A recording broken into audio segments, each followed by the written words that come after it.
Hello everyone, welcome back to the finnmcgwyre channel. I am finnmcgwyre, and this is not finnmcgwyre. What is your name? My name is Connor Ward. Connor Ward. What do you do? By trade, a neurodiversity consultant, but by life, Star Wars fan. This feels like I'm interviewing you. Yeah. I don't like it. Oh, look, I'm wearing a Star Wars jacket. I wonder why that is.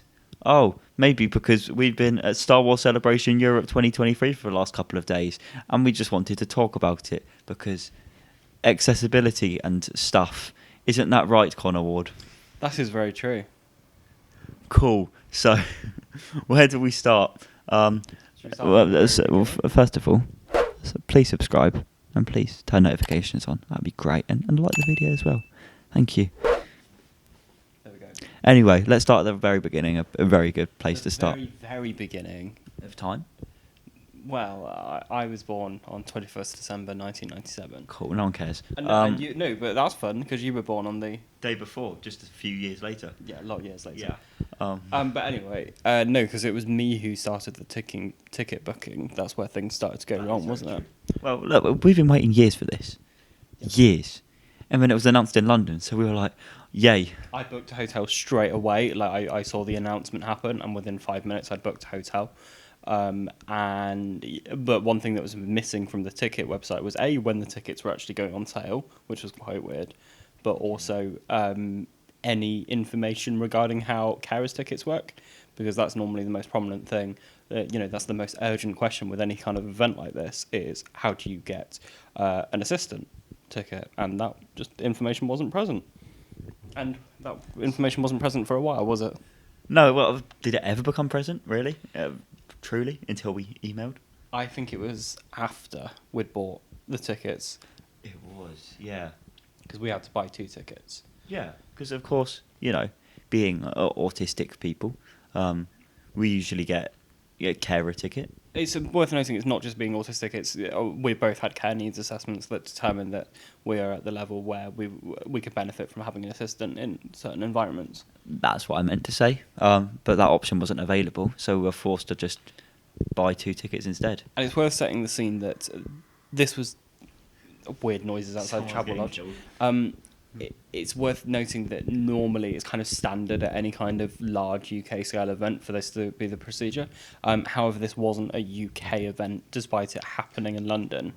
I think that's a point that we need to probably make quite clear from the beginning. Yeah, this is an event that's usually run in America.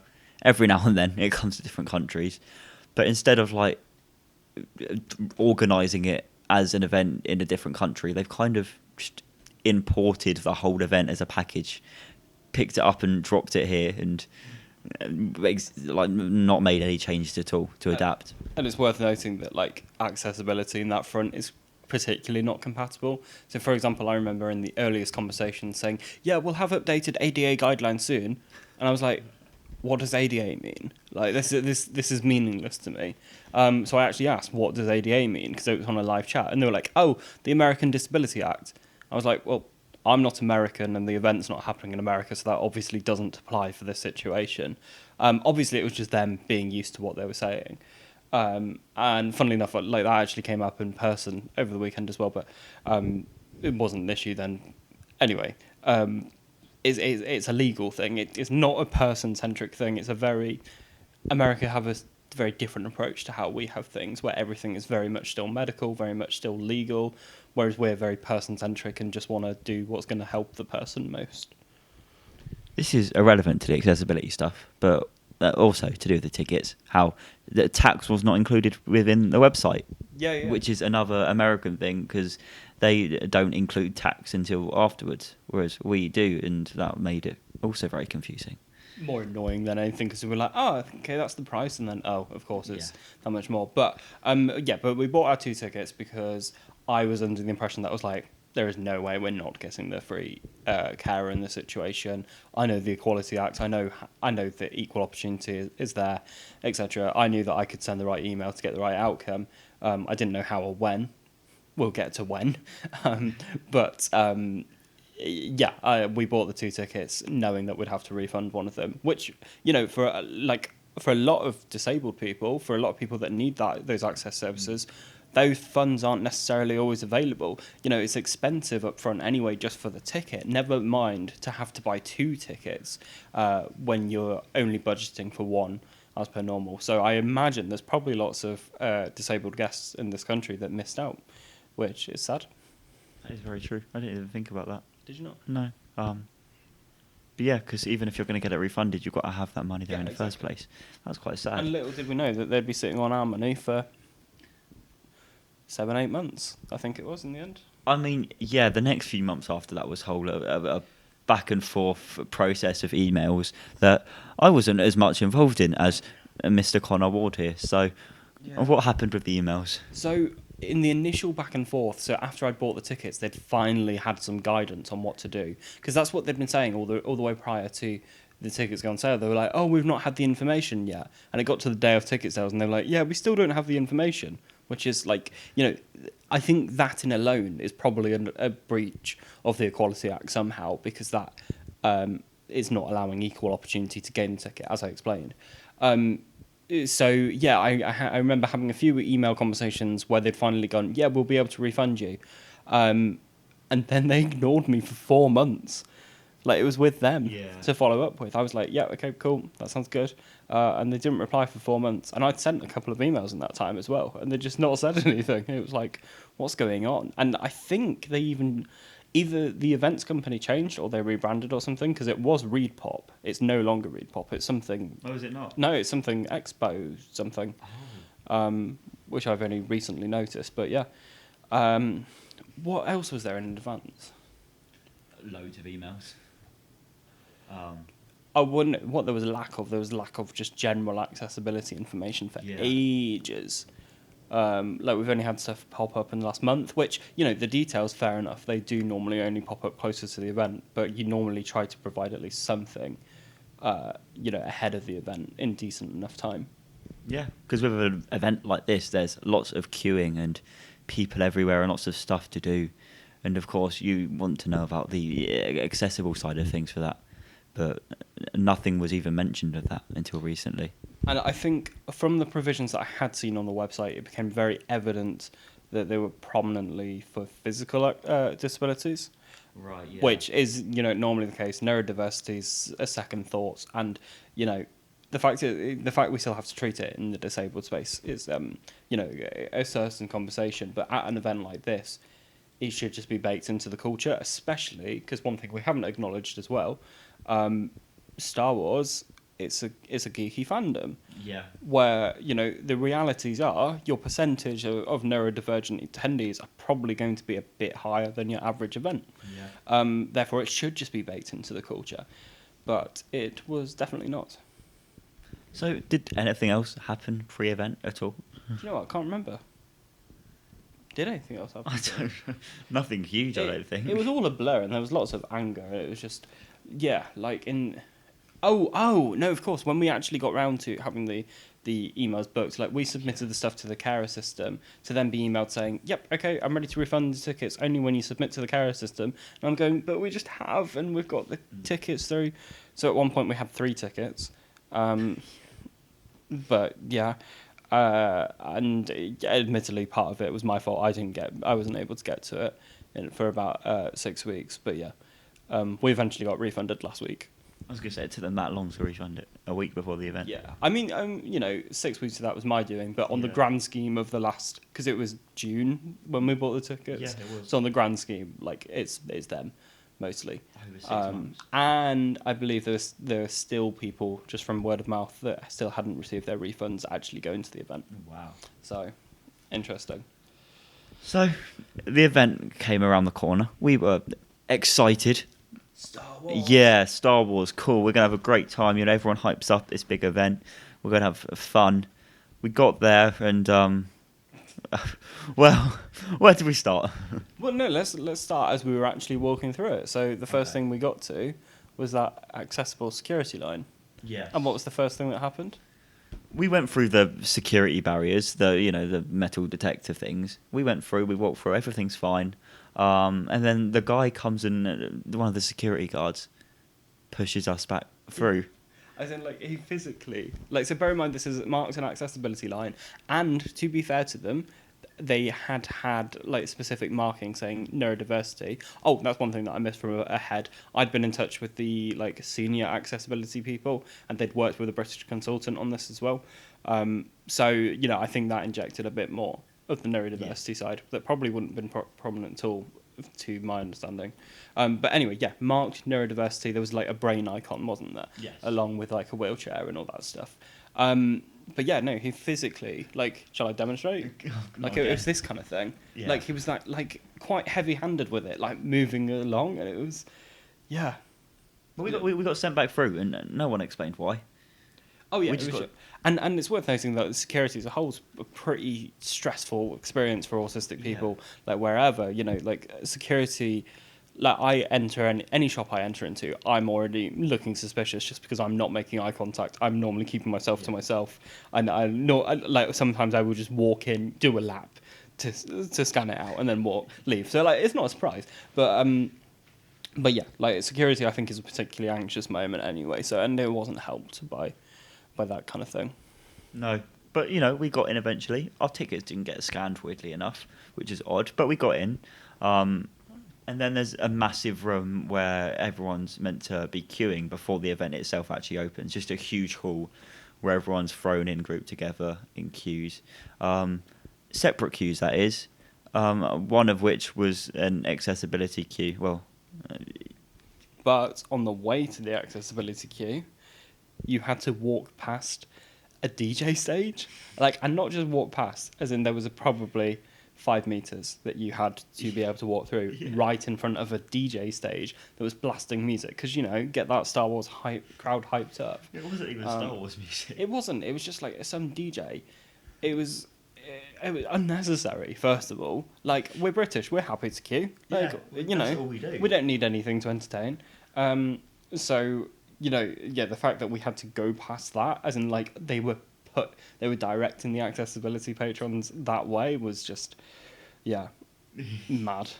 Did we have to go to the accessibility booth thing? Was that before or after? No, we did then. So that's where we got directed to first. To which, like, a little minor thing that I picked up. So they'd split the accessibility services booth into 3 lines, but not explained the difference between the 3 lines. So it just said accessibility service. So that's a nice, easy, quick win. You just put a sign up saying use any queue. It's all about making sure that if there's any unspoken rules, you define them, you make them clear. Simple. And then, yeah, when we actually got to accessibility services, I have no bad things to say, only good things.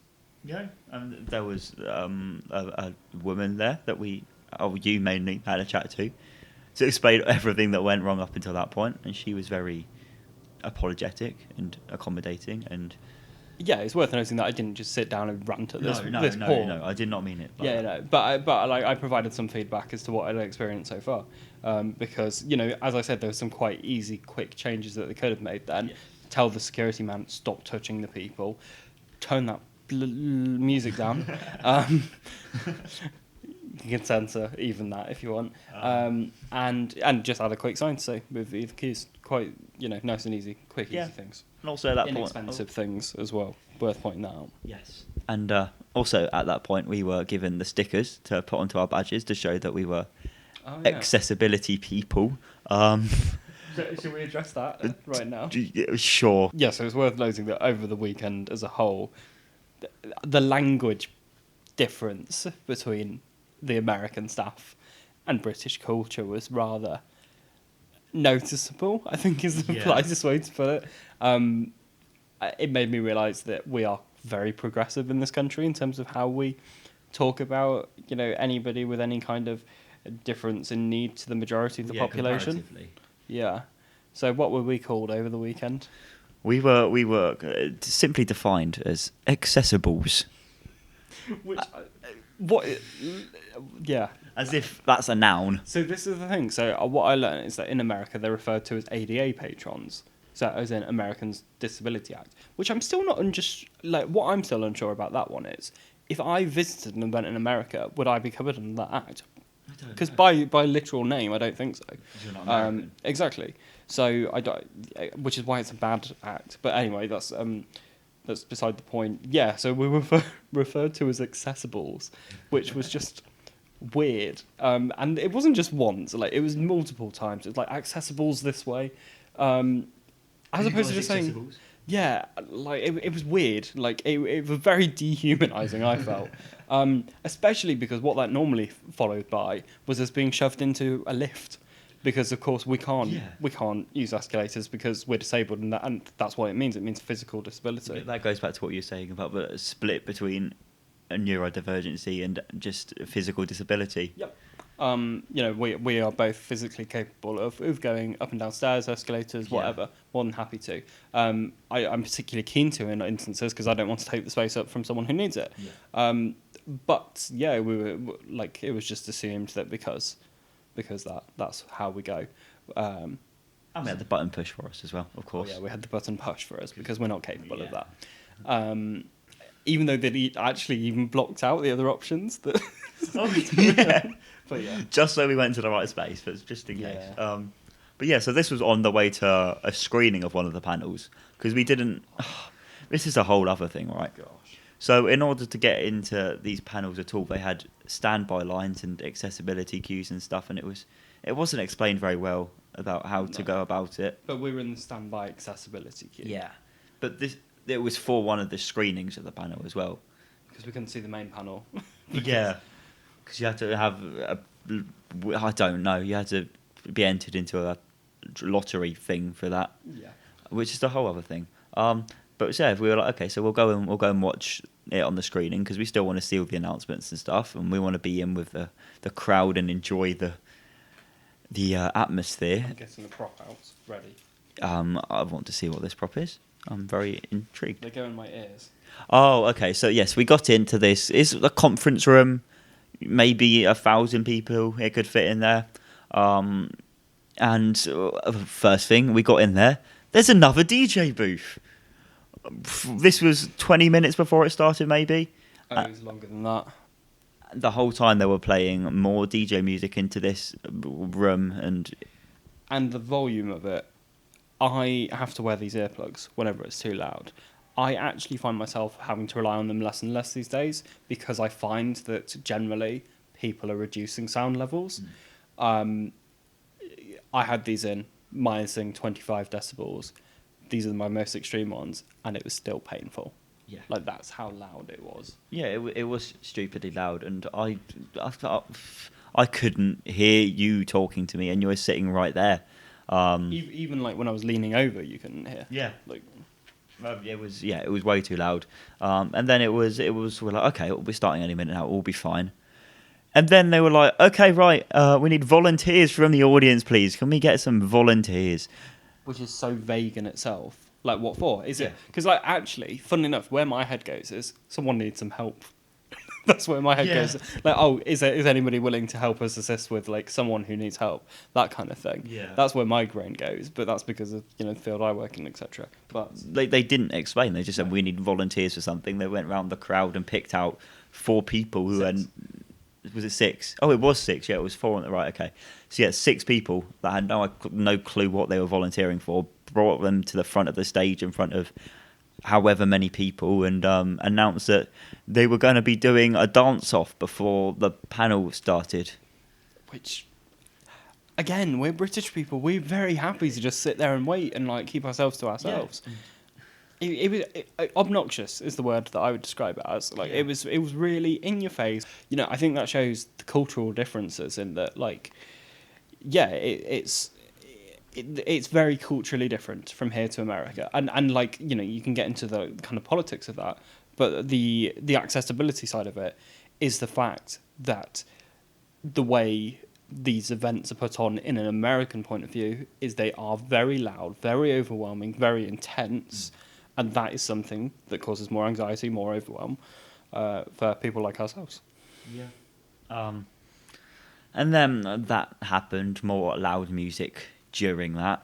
And that was that happened. And then the panel started. And then, I mean, during the panel, everything was okay. Yeah, it was loud still, but it was, you know, it was passable. But one thing happened during the panel, that was said during the panel, that had caused Yeah. So, of course, part of Star Wars Celebration is getting to see early previews of certain things. And what did we get to see? We got to see the first 8 minutes of the next Mandalorian episode. That is due to come out on Wednesday. So not too far away, not too much of a wait. But, it was very exciting to get to see the first few minutes of it. And then after that was previewed, it was announced that everyone within either the screenings or the panel itself was invited back at 6 p.m. to come and watch the full episode and see like an early, get to see it before anyone else does, which of course is quite exciting. But because this wasn't something that was announced in advance, we already had made plans to do something that evening that we couldn't cancel. And On the other side of London. yeah, and us making these plans, we can't just change them last minute. So it was outside of the initially announced scheduled times that the convention would be, because it was initially saying that the convention would finish at 5, and therefore that's what we'd planned everything around. So yeah, I refer back to the fact of, in this type of crowd, you have probably got a higher number of neurodivergents and probably a higher number of autistic people. That's therefore surprises, changing plans, unexpected. All these things are just they're seen as fun things, but like the anxiety and overwhelm that it creates around them is not necessarily so fun. Like, I don't do any surprises in my life personally. Like no surprise presents or anything like that. It's the actual the idea of the surprise is far more stressful than whatever the outcome could actually be. So we technically had to lose out on our ticket, but going back to the end of that event as well, that's the point where we left for that day, because it was we'd already looked around. We looked around most of it at that point already, and we're like, I don't know, we were exhausted. Yeah, it was too much. Like it was too much sensory wise, too much overwhelm wise. I know what we've missed out. During our initial wander round, we went up to the open stage. I can't remember what it's called. I think it's just the Star Wars live stage. Star Wars live stage. That was also where there was a pre-show. No, I think this was the rehearsal they were doing for it, actually. The hype man was either way. Yeah. It's hard to describe this. Like, obviously, not everything's going to be to everyone's taste. Yeah. It's worth pointing that out. There may just be an element of like me finding that cringy, and you found it cringy as well. But as I say, it was very loud. It was very obnoxious. It was very overwhelming. It was, let's all make friends. It's like, me as an autistic person, I'm very strictly defined about who people are in my life. I these rules and everything, they matter to me. Yet the culture was like, yeah, we're all here to make friends. It's like, no, I'm not. I'm here to learn about new things about Star Wars. I'm here to experience my love of Star Wars. I brought my friend with me, but yeah, the assumption that everyone's in this for it was weird. It made me uncomfortable anyway. Yeah, and that was a common theme throughout. Yeah. Like, even at the panel again that we went to that day, the one we've mentioned, the same thing again. We're all here to make friends. And so many assumptions. Yeah, that was day one. To be fair, yes. I think we did other stuff afterwards, but nothing Star Wars related. That was a celebration for that day. We were in there for 4 hours. 4 hours. A lot of that was queuing. And it's worth noting. So if you take the ticketing times of 10 p.m. to 7 p.m., we were in there for less than half the day, and we'd paid a lot of money for that day. Mm-hmm. It's something that obviously we will. Well, we'll get to that, I think. And all we really achieved during that time anyway was watching the panel, which was fun nonetheless. There were a lot of announcements and stuff. Yeah, we did an initial swoop of the floor and watched the one panel. Yeah. Which is, as much as we got exclusives, it is also something that you can do at home for free. Yeah, eventually. I can't remember how it works specifically. But anyway, yes, so day 2. But no, I think it's worth pointing out, if we'd attended another panel, that would have been too much because of these pre-shows. We physically couldn't. It was that draining and it was that imposing that it wouldn't have happened attending another one that day. And I think, we'll lead it into day 2. Okay, so day 2, this was meant to be our kind of main convention day. Of course, we weren't going to spend every hour that it was open there, but we're like, this is the time we're going to get to spend the most time in there. It's worth making a point. We are aware that there isn't the expectation to spend every hour of the day in there. Yeah.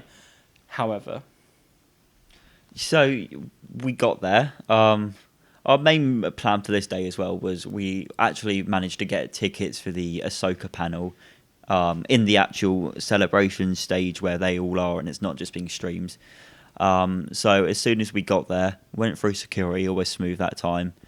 We went to go queue up in this massive queue room it wasn't all again. smooth. We were being shouted at in security for like they were like, "Come through, come through." Oh, As yeah. we'd already walked through. It was really Yeah. weird. It was really weird. Yeah, it's all a bit weird. Yeah. Yeah. And then we went to this big queuing room again. And it wasn't the same route as last time, first of all. We were getting sent a weird route round the back. Because I initially thought that was they diverted us away from the stage. Yeah, that's what I thought as It well. wasn't. But we were walking into floods of oncoming people as well, going to other queues, because that's where the accessibility queue was, in the opposite direction.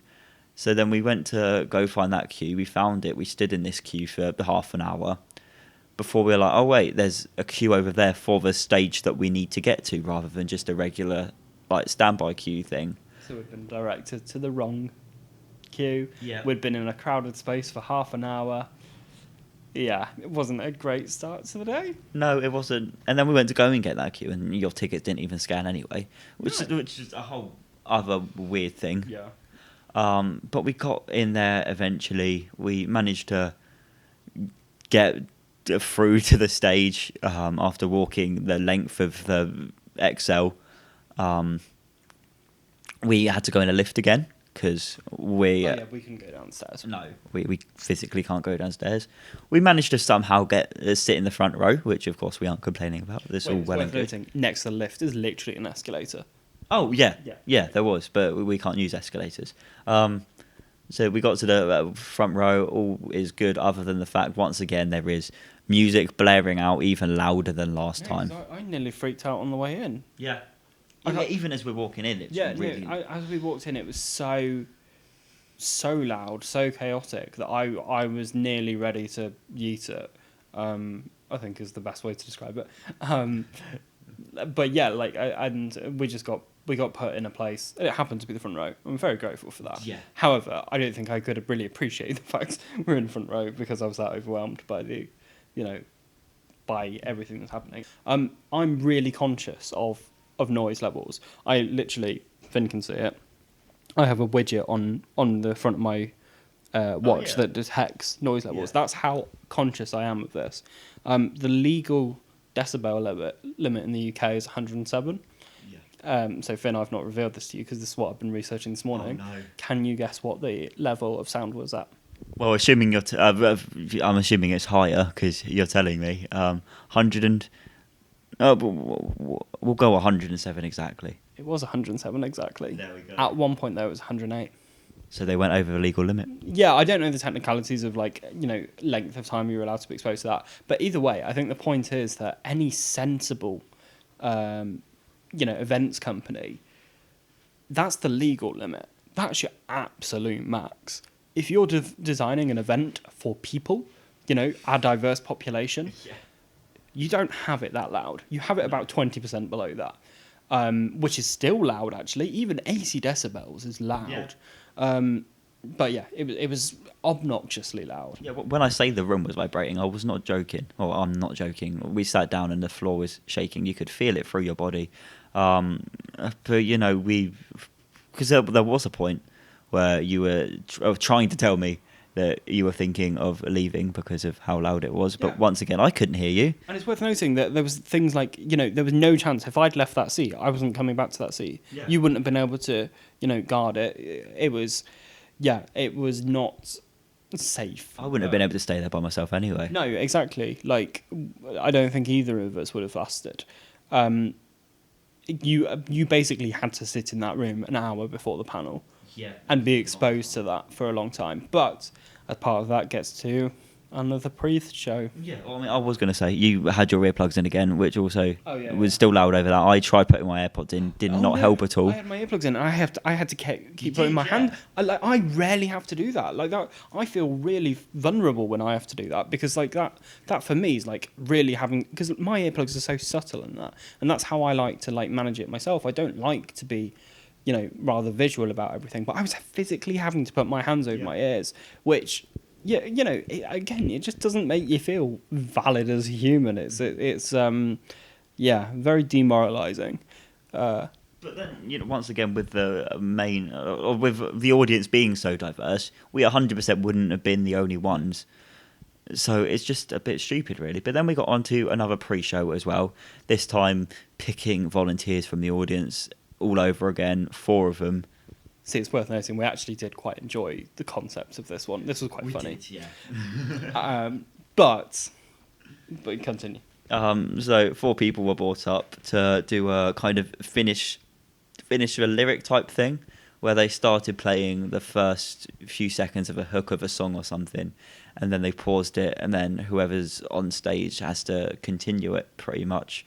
And it was quite entertaining in the end, especially since, there was some French guy dressed as Darth Vader. There was... Giving it his best Celine Dion. Yeah, his voice was... His range, beautiful. His range was a lot. His control... Yeah. But yeah, it was impressive. Who else was up there? We had 𝗺𝗀 up there. It was Ahsoka, Random Man, Vader, 𝗺𝗀. Yes. A very interesting selection of people, and it was entertaining to... It was entertaining, but it was unnecessary. Again, but as part of this all came some audience interaction. Yeah. Which I've not got the best memory of, because I'm already... I was blocking it out. In the pre-show? Yeah, I can't remember if it was before this or after this. There was a bit where, once again, the DJ was kind of hosting the pre-show, I guess, one of the DJs. And he was talking about, once again, we're all here to make friends. We all love Star Wars, and that's something that we all have in common. So we all have something here that we can use to be friends with each other. You know what? Turn to someone next to you that you don't know and high-five them. And then turn to another person and give them a high-five. And then turn to someone you know, grab them by the face and tell them how much you love them. Which, first of all, is implicit language, because what he was meaning by that, he was meaning kiss, which some people did, especially lots of the mainland Europeans were at it. But either way, it was very, very extrovertive behaviour. Is probably, I don't even know if that's a word, but behaviour associated with being extrovert and being all that stuff. But stranger danger and all that stuff. I'm not. I was so. We were sat in an accessibility zone. We were sat in an accessibility zone, so you'd think that the general crowd around us would mean that they wouldn't start interacting. But I was so kind of overwhelmed. I was just sitting with my head down and blank, ignoring the person to my right who was trying to interact with me. I was even blank ignoring you when you went to a high five. I wanted a high five, but yeah. That's how much of in the zone I was of I just need to pretend I'm not here. Yeah. And the guy to the left went for a high five with me, and I felt pressured to do it because he wanted one. So I did, but then strangers, ew. Exactly. But that's all a part of why this audience interaction thing is just unnecessary. Yeah, and the critics of this video would probably be like, well, why didn't you both just leave? It's because we want to Star Wars. Yeah. We want to see the Ahsoka panel. We want to see these people in real life. Paid lots of money, I've travelled halfway across the country. And yeah, we should get the same chances as everyone else gets to, and still be able to enjoy it, and not feel overwhelmed by watching it. And the thing is, had I walked into a relatively quiet room, maybe some beats on in the background, low beats, quiet beats, and then the panel started, great. Yeah. Because it's worth noting as well, in other pop culture conventions I've been to in the UK, like Comic-Con, things like that. That's kind of the expectation. That's kind of what happens. You don't go into a club, to a rave. No. You go in because you love what's going to be on the stage. And if the pre-show was a barrier from me being able to access the panel in such in an enjoyable way, then yeah, that's a problem. Yeah, I've been, as people know, I've been to several boxing events before, and I think I know it's not the same thing, but you go in at first, you're in a room full of people just like you are with this panel. You've got music playing, but it's at a low level. So you still got something, and it's not overwhelming. And if people say, yeah, but they want to hype up the crowd, it's yeah, but those kind of behaviours are designed in an uninclusive way. And that's, people take it for granted. They think, oh yeah, everyone likes that, everyone can cope with that. No. And I think you'll find we're in the minority of people talking about this vocally, publicly, probably representative of at least 10 to 20% of the voices in there, which is a huge chunk. Yeah, and it is unfortunate, but it is what it is. We watched the panel. That was great. The panel was amazing. We saw so much. We had Dave Filoni sitting right in front of us, Jon Favreau, Rosario, everyone, wow. and it was very cool. We did have a fun time whilst we were in there, and it was worth it in the end. We coped. Yes, we coped. We put up with it, and then as soon as we left, where did we want to go? The quiet room. Yeah. Well, which I will say before that, exiting the hall, the celebration stage, a room full of 4,500 people all exiting out one set of double doors. No. Exactly. Yeah, it didn't, and it seemed ridiculous because it seems like the door was like man-made as well. It was put in there specifically for this, and they didn't think to have more than one. I get it. These events are intense, but they kind of to go from that level of anxious to to go from extreme anxiety to extreme excitement to extreme anxiety again. It knackers. Yeah. Yeah. So we came out, and then as you mentioned, we wanted to go straight to the quiet room, which we hadn't been able to locate on the previous day, despite trying, because it wasn't on any of the general maps. Yeah, and it wasn't even spoken about on the website. We've looked; it wasn't on there, and it wasn't on any of the general maps either. So we went to this kind of information booth that was right in the middle of the. Because we were on our way to the accessible one, but we just happened to pass this one, so we thought let's chance it. And the guy there pointed out where it was on a map. It was drawn on with a pen. Where it was and marked out, which shows you how many times that people were coming up and asking for it. Yeah, and we went there eventually. There were big flags and everything outside. So once we got there, we knew where it was.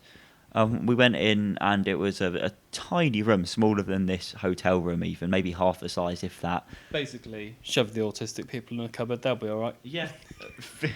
Filled to the brim already, and we were told, "Oh no, it's fine. There's a couple of seats there in the corner. You'll be fine."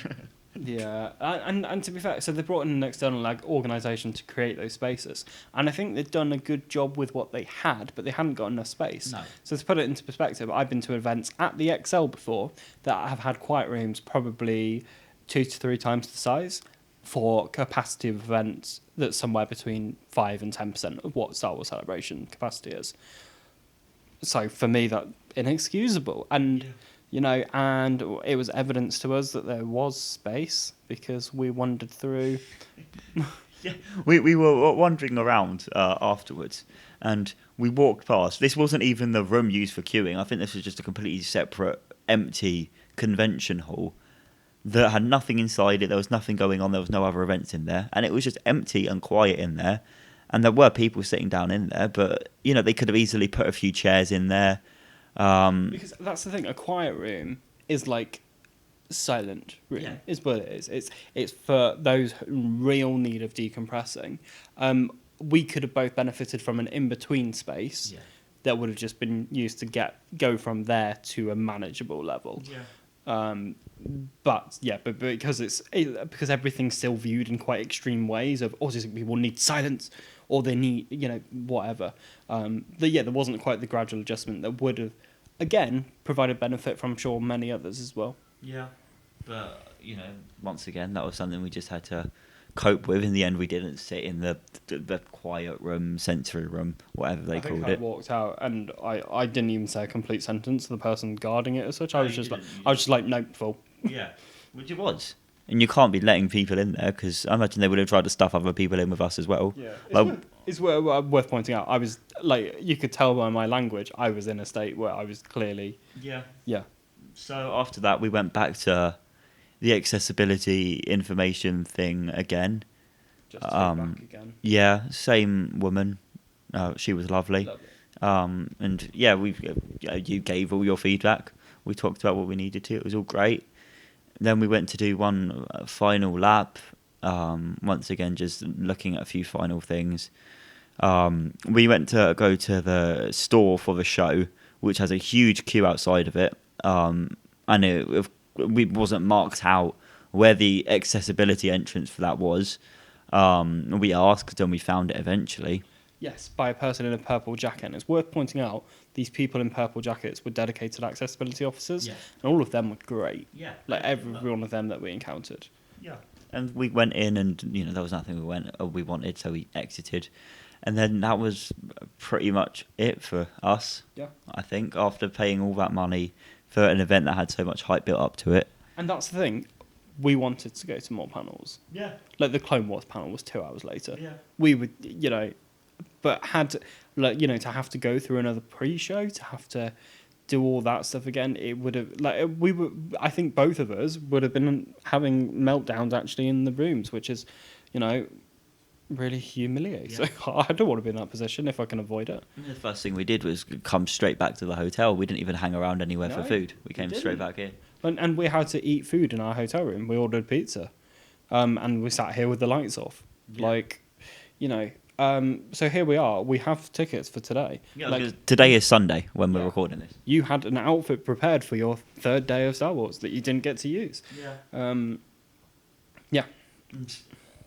That was the weekend, and that was what we got to experience at Star Wars Celebration. I'm trying to think of the good things, because there were a few good volunteers that were helpful, or staff. I don't know if they were staff or volunteers. I suspect anyone American was a staff member. Anyone English was a volunteer. Yeah. Because it was basically anyone in a purple jacket. They were English, and anybody in a green top seemed to be American. They were part of the events company, I'm assuming. Yeah, it must have been, because they flew so much over. But yeah, we there were a few even staff members that were really helpful, really kind. But yeah, I think it just all comes down to the fact we love Star Wars. We really want to enjoy this thing. I'd love to be there today. Ewan McGregor's there today. Yeah, maybe. You're denying us that. The content of the panel itself was good. And there were foundations of accessibility stuff. Yeah. But I the biggest thing for me is the cultural thing. Is that if you are going to bring an event over from America to the UK, there's cultural integration, and that's not just coming from an accessibility standpoint. There was just general culture integration, but specifically you need to get that right in the space of accessibility, and that wasn't met for us. I woke up at 5:30. I've still not been able to sleep properly because I'm still that. We're going home tonight. Original plan, we were going on Monday as well, but because of all the pre stuff, I was like, do you know what? From what I'm seeing in advance, I don't think we're even going to make it to day 4. Yeah, we just need an extra day at home more than anything. Yeah, so I'm driving back tonight, and yeah, it's a shame because this, the last one was 2016, so that was 7 years ago. So the chances are of it being here again anytime soon is also quite slim. But even then, I'm kind of deterred now. I mean, I'm sure they'll make improvements by that point, but still, it's like we've had this experience this time. Do I want to put myself through that again at the cost that it was? I think I actually enjoyed looking at more announcements last year when it was all in America being streamed, as in it was less of a detriment to me. And this is both of us speaking ahead of dealing with the lasting impacts.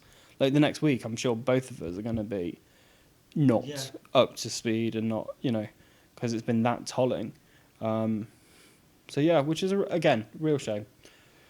Oh, it is, and it's the fact that we're the minority that will actually speak about it as well. There'll be so many people that were there that are just gonna say, okay, well, that's clearly what I've got to cope with. And like we even pointed this out. As I say, I work in this field. Yeah. I do adaptations to spaces, do adaptations at events. I wanted to switch off this weekend. I can't switch off in a situation like this because I go to consultant head. So for me, it also upsets me on a professional level because I'm like, the opportunity. There could have been a real opportunity to create something great, but there were just so many details missed, and it's unfortunate. Unfortunate, but yeah. Yeah. So I really do hope someone from Star Wars or someone higher up see this. We're also doing the official stuff. I'm going to email the accessibility people and stuff. This is in addition because yeah, like it's worth sharing it, and it's worth being as vocal about it as possible. And maybe as well, this will reach people that were also experiencing similar things but not wanting to speak out about it. So do speak out, because and do that in any situation like this, because you're not being someone nagging, you're not being a Karen. You're just advocating for your rights, and that's the minimal that you should be experiencing. Like, I only want to feed back to this because I actually wanted to have a good time. Yeah, and those improvements won't be made until there is feedback. No, exactly. So yeah. But yeah, my hair was wet at the start of this video. It is now dry. That just shows how much there was with the event, though. And if you are still watching, thank you very much. I hope you enjoyed. Yeah. May the force be with you. May the force be with you, especially if you subscribe and turn notifications on and like the video. Thank you. Bye. Bye. Bye. Oh, Connor Ward, by the way. Oh yeah. Yeah. Me. Bye. Follow in for Bye. that. Yeah. Bye. No, Yeah. Okay. Bye.